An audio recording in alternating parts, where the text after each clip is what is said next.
A very good evening and welcome to The Bottom Line, a wrap of some of your top business news stories of the day. My name is Nzinga Kunta and we begin as usual with your number of the day. Today, that number is 400 million rand. That, according to the City of Johannesburg, is what they are putting back into the pockets of residents of Johannesburg in terms of rates relief. We're going to now have more on this. We're joined by the MMC of Finance in Johannesburg on the line. Speaking about those relief, the City of Johannesburg says it has approved 400 million rand in relief for people in the city when it comes to rates. I'm joined by MMC for Finance, Jolidee Matongo. Thanks so much for your time on SABC News. How exactly does this relief work? Hi Nzinga, and thanks for having us. Good evening to the listeners. The City of Johannesburg Council meeting approved at the council meeting last week rates relief to the tune of 400 million rand. That goes back to the pockets of the residents, the property owners in the city. What we have decided to do is that during the month of April, May and June, when the lockdown was at level 5, level 4 and level 3 respectively, when many of our residents could not go to work, when many of the businesses could not operate because of the lockdown, we needed to give relief to our ratepayers. So what we are doing is that in the property rates, if you look at your municipal bill, there are a number of things that you are charged for. The property rates is one of them. For a period of 3 months, all the residents, the properties which are residential in the city will be exempted for paying for the property rates across the city. Okay, you've emphasized that all political parties have agreed with this, and you emphasized also the fact that there was a sense of unity when deciding on the kind of relief that was going to be offered. It is quite important to indicate that all the political parties in council decided to be united on this particular matter of giving relief to the residents. We decided to put aside our political ideologies in the best interest of the residents of our city. We could have found a situation where people would have said certain sections of the population must be excluded. But this time around, all political parties were united and agreed that the relief must go to all property owners across the city.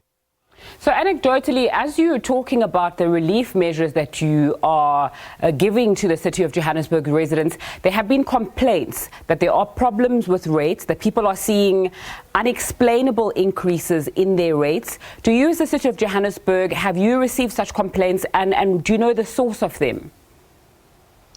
Well, we have received some complaints, especially for the month of March, where the billing for the water, instead of it being for a period of 30 days, it was for a period of 60 days because of some miscommunication between the Revenue Department and the Johannesburg Water entity.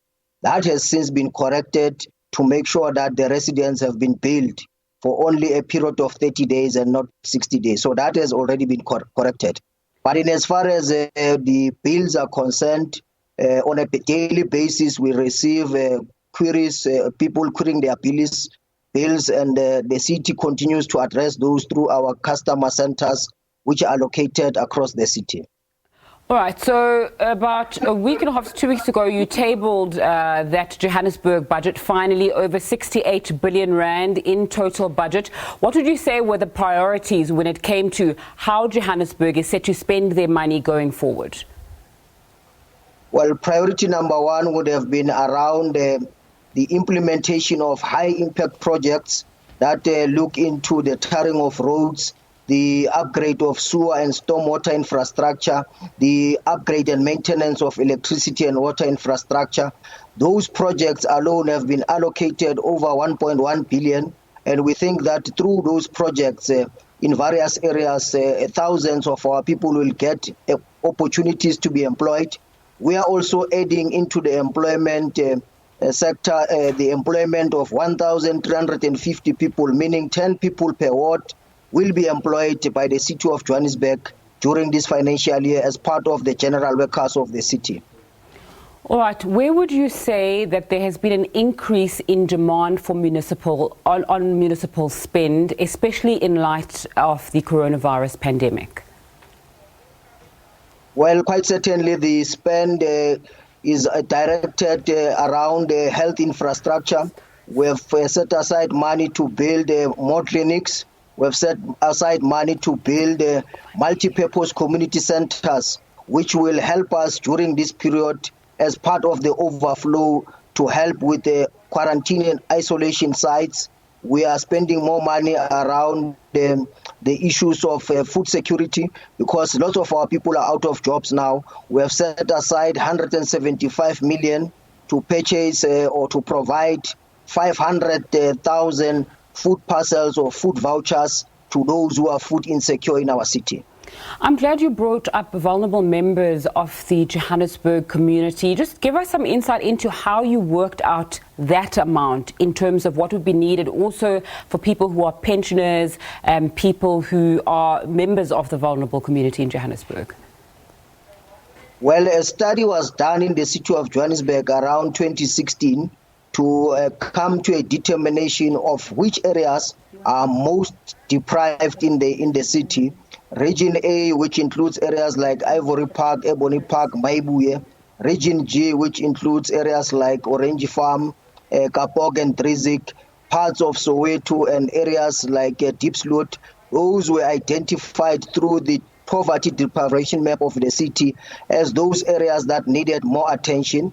When we look at our expanded social package register of the indigent, we found that alone gives us no less than 100,000. That's only people who have applied to say we are having difficulties. But if you look at all these areas that I've mentioned, we have come to a determination, also helped and assisted by the quality of life survey that was conducted by the Gauteng City Region Observatory.